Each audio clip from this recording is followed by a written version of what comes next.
has developed his play and whether Strelok's aggression is going to be enough. Ladies and gentlemen, are you ready for Strelok versus Idra?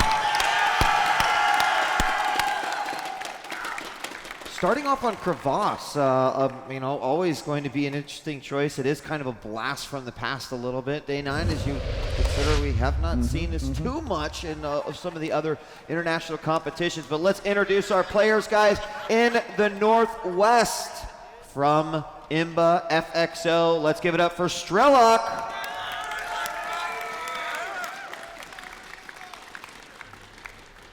And in the bottom left, a player so prolific in his tournament attendance, a player so skilled that any match he's in is a highlight match. It is EG's Idra. Sometimes that can be a good thing.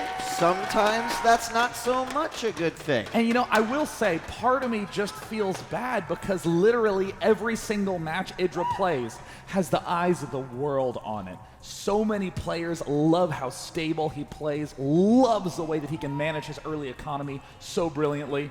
And a lot of people just love to see, will he GG early? Will he GG at all?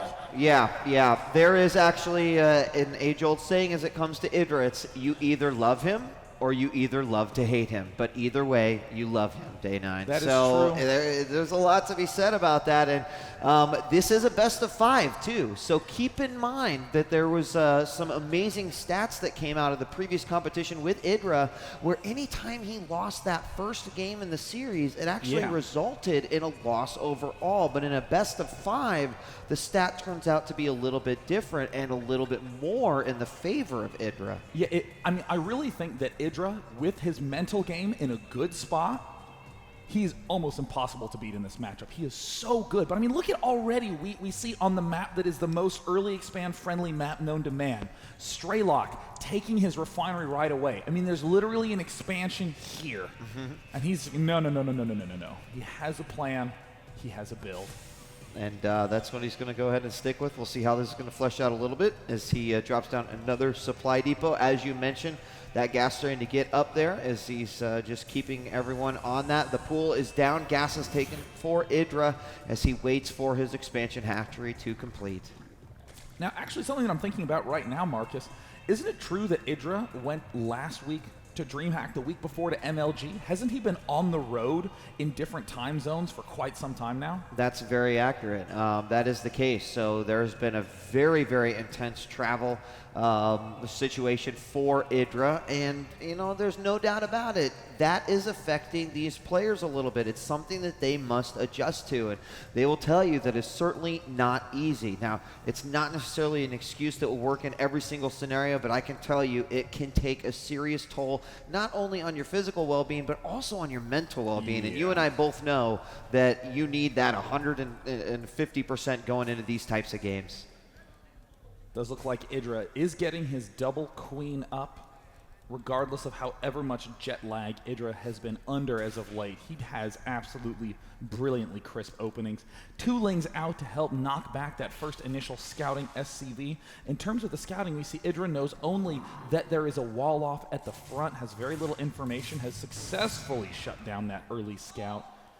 And the question is, will he end up taking an early third? Will he end up teching? Looks like he's just playing it a little bit more safely with a fast spine crawler. Yeah, and taking all of his drones off of gas, an indication, just after getting speed, that he might decide to go for a quick third, but probably wondering exactly what Strelok might have in store for him right away. And these first 2 Hellions are going to be the answer to that quick question, as we have a couple of scouting Zerglings come out, and that may change his plans right here. We are going to have the spine crawler down at the front of the natural, and a few lings are on the way. Another pair is coming out, but speed's not quite yet done, and so Idra's going to try to hold on to this very wide open area with 2 queens and a spine crawler.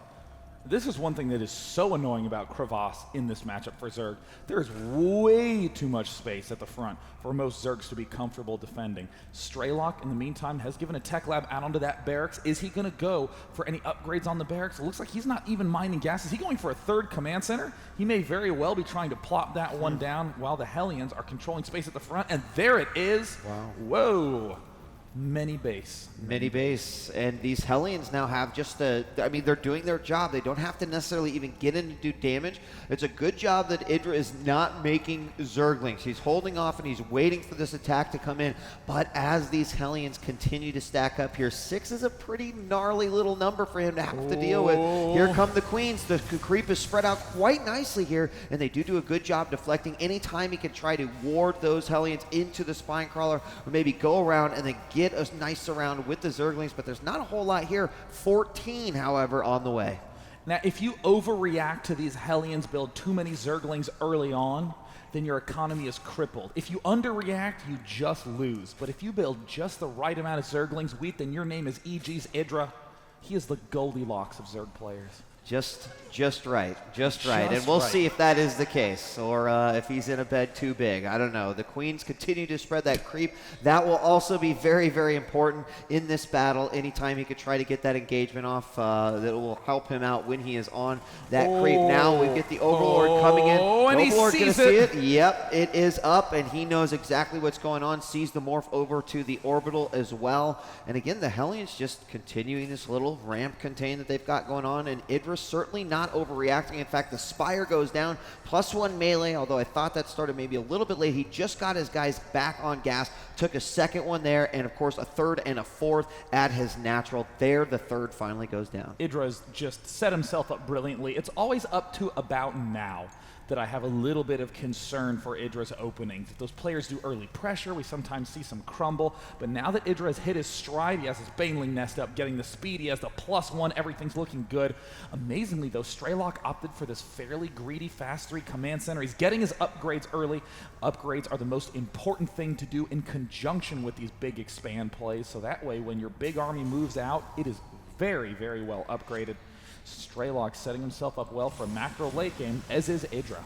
Yeah, Idra, I'm really interested to see exactly how the mutas will play out here. Again, the Hellions just really just sipping a drink on the beach there. They're fine vacationing just outside the natural of Idra's base. Some more Zerglings continue to come out, and of course trying to keep some eyeballs, but Idra, I don't know that I mean, if you take a look at his vision right now, Sean, you can see that he doesn't know about the third base. He doesn't really have any vision in case anything might come to surprise him, and he's just kind of waiting for these mutas to come out before he's going to have any idea of exactly what's going on with Strelok. And will he be able to make the proper decision on, you know, which way to go from there? More mutas? Is it a good idea? Better ground army? Here we see the turrets just now going up for Strelok, and that is beautiful, beautiful, impeccable timing. God, that is some of the best timing I think I have ever seen, literally planting these turrets at exactly the right time. We see the Mutalists move out to annihilate that force of Hellions in the middle. That is going to be a very big boon to EG's Idra,